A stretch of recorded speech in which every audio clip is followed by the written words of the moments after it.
You may be seated.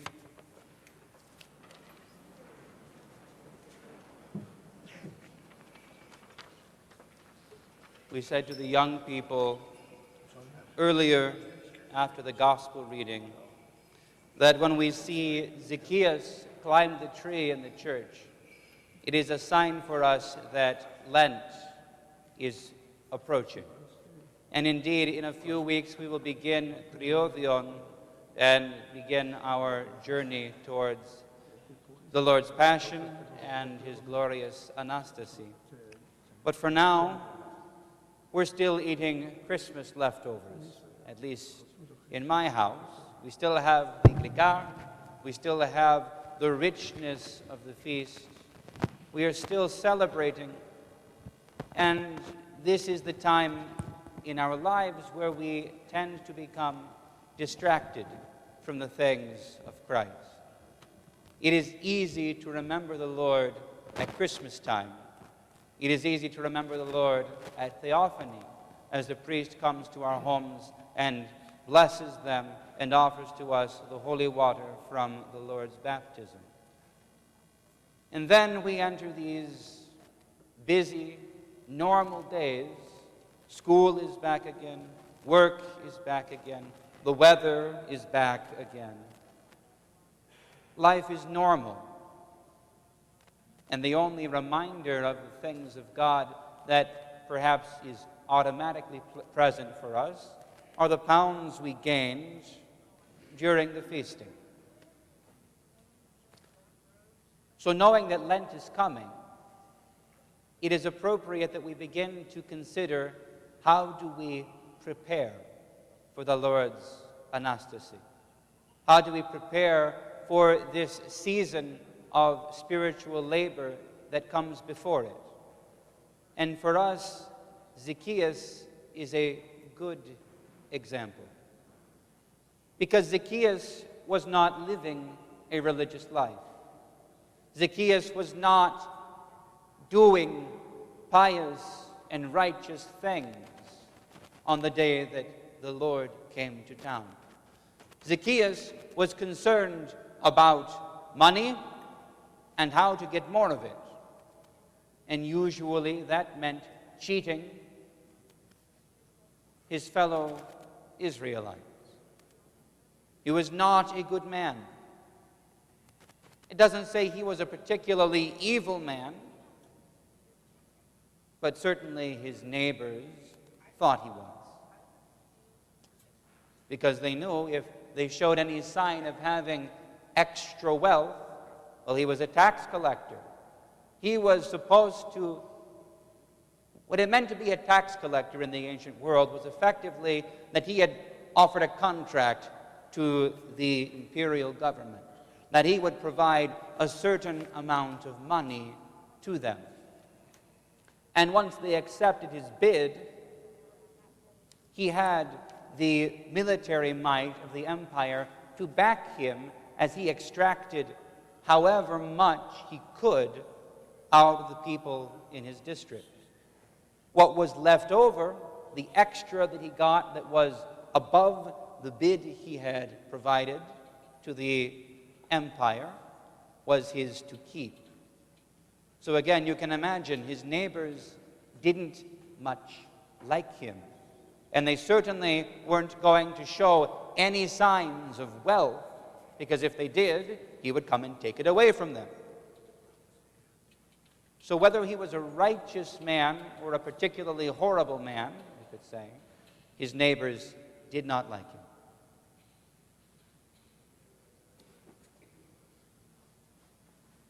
But for us, as we look at Zacchaeus, we see a lot that is familiar. God willing, not the cheating, not the violence, but the concern about wealth, the concern about advancement, even the concern about height. We can feel rather small in this world and look for an opportunity to grow. So as we approach Great Lent, we may consider not the end of Zacchaeus' life, although not the end of the story, when he determines to repent, and return the money that he has given and live a righteous and self-emptying life from that point on, we must consider what was the first step that he took.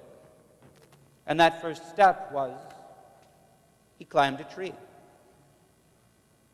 Now, Michigan winter is not really the best time to take up tree climbing.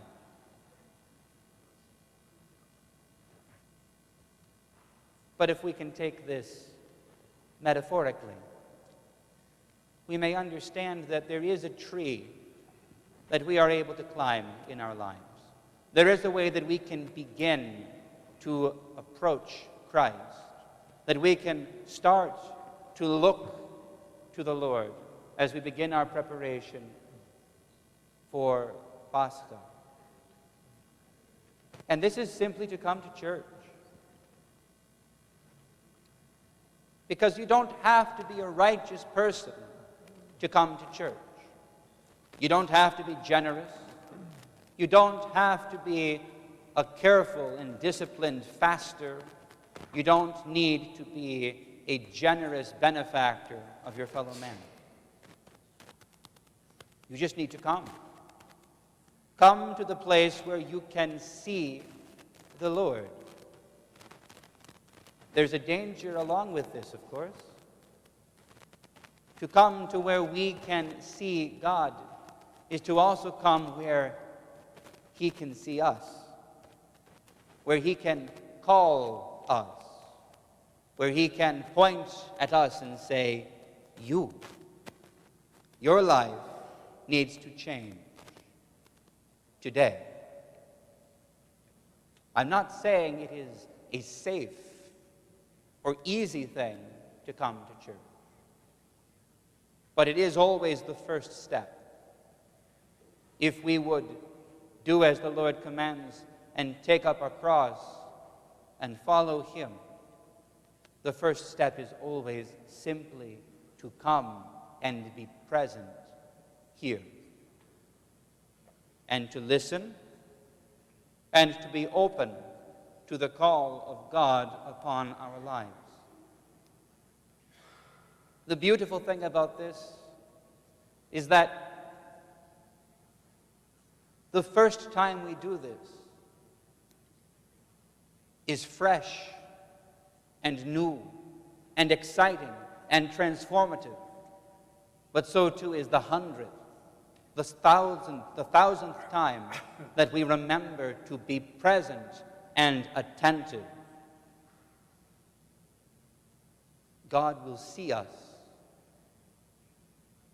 and he will call us.